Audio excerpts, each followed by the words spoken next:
Well, it's a real life story about everyday heroes who really rise up in a moment of incredible disaster and really meet the moment. And it's ultimately a really hopeful, positive story about our human capacity, our ability to take care of one another, to survive.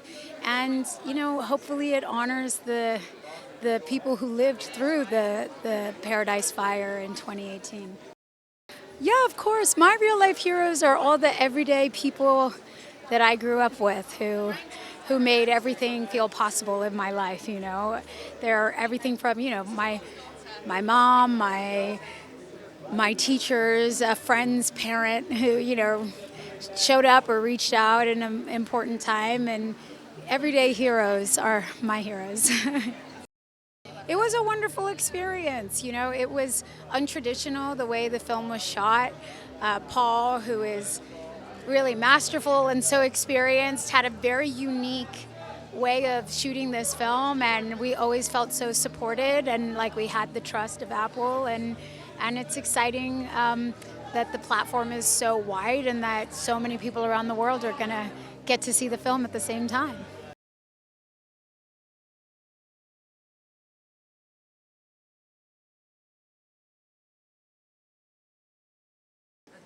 It wasn't as tricky as you think, because Paul, our director, was so damn organized. So you'd show up in the morning, 9 o'clock, and you'd start to rehearse like those big action sequences. We break them down into big chunks. And I'd walk everything about where the bus would go, when the fires would come up, when the telephone pole would fall, when the power lines would swing in, et cetera, et cetera, et cetera. I'd walk it a couple of times. And then I'd go get in the bus and I'd drive it at like 5 miles an hour very slowly, calling out the marks. And then we try to do one up to speed and then do one a little bit faster, then take a break, get ready. You got 2 hours, and at a certain time of day you go, okay, and now, bam, we're off. For this hour, the camera's gonna roll the entire time. Let's do the sequence. Maybe you get 2 takes, maybe you get 3. And it had to fit. You had to get it right then. But the choreography that we did all day and the team that we had, it honestly didn't feel as tricky as it looks like it did feel. Sounds like you didn't break a sweat. Oh, I broke a sweat, but I didn't draw any blood. Thank you. Yeah, my son and my mother play my son and my mother. And what was that like? I never had even thought of it being like something that I hoped for, but then as soon as my son asked if he could read for the role of my son, and I said, yeah.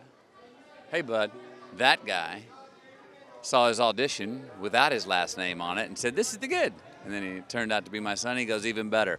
And then he wanted to cast my mother as my mom. And I said, wait, you want to see her on tape first. And so I asked my mom, I said, Mom, send me a video, a 1-minute video of why you love to be a mother. She sent me an 8-minute video. I showed it to him and he goes, that's it. So he cast her, cast my son, and there we were in scenes together for a few days. It's something that'll be cooler and cooler as time goes by, because that'll outlive us. It's good, yeah. Oh, afterwards, the hug that I have with my son, because the scene in the movie, he does not like me at all, and is raging at me with great hate. And afterwards, it was a good long hug to have. Sort of unsaid, we were both kind of saying, without saying a word, I'm glad that's not our relationship in real life. Yeah, well, it's about, fathers and sons, and don't be late as a dad. Don't be late as a parent for your kids, The whole film has a lot to do with don't be late. And do you get second chances? And if you do, don't punt them down the road so far, because that window may close and you may not have it. So that's the nightmare, the situation that I'm put in. And a lot of people in this movie are put in that situation where it's too late. Or is it? Yeah, find out.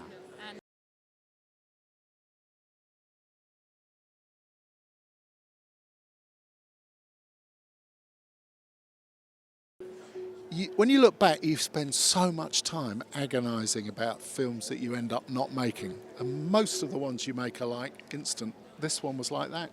Jamie and Jason Blum, the other producer, phoned me up, said we want to do this film about the school bus and the teacher and the driver. I said, I literally said yes in 5 minutes. It was that simple. And it was it was actually very blessed, largely because we had those wonderful actors, Matthew and America, and it just really worked out well. Apple obviously were fantastic.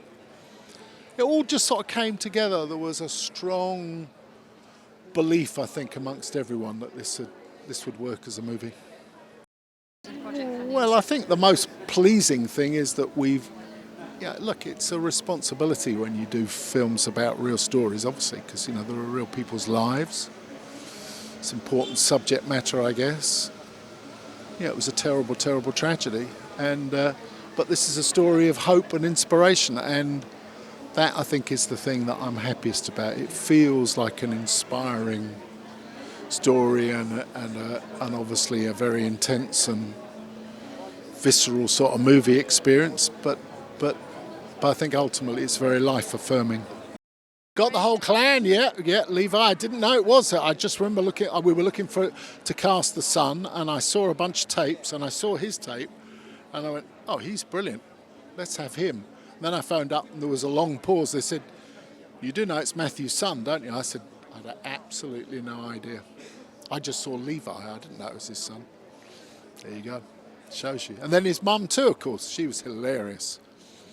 She gave Matthew some stick, yeah. Matthew, you're going to be number 2 on the call sheet now. Originally, I went to see the U2 show at the Sphere in Vegas, and I thought of doing it sort of in a virtual environment. And we did quite a lot of work to look at that and what it would cost and how it might work. But in the end, I kind of felt it wasn't really me. I wanted to be out in the real world, in a real bus, driving around. So we went that way, and I think it worked, really. It gave it a sort of reality for the actors, I think, and for me and for the crew, and it just made it feel intense. I've made a few films down that road. Captain Phillips, United 93, it's ordinary people caught up in extraordinary circumstances, because you always wonder what you would do in that situation. If you were a school bus driver down on your luck and you got the call and you were racing back to get your mother and your son, and suddenly you get a call saying, can you pick up 22 children? Would you take the call or wouldn't you? And the same for Mary, the teacher, She needed to get her own kids, but she decided to save the other kids first.